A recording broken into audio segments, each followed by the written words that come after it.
Hi everyone, in this quick tutorial, I'll show you how to buy a Robux using Apple Pay on your iPhone. Let's get started. First, to use an Apple Pay on Roblox, you need to first add it to your App Store settings.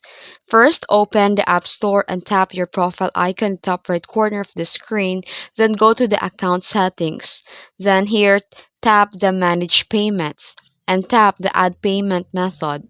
Then here, select the Apple Pay as your preferred method.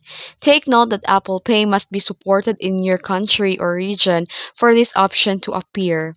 Then to buy a Robux via a Roblox app, open the Roblox app.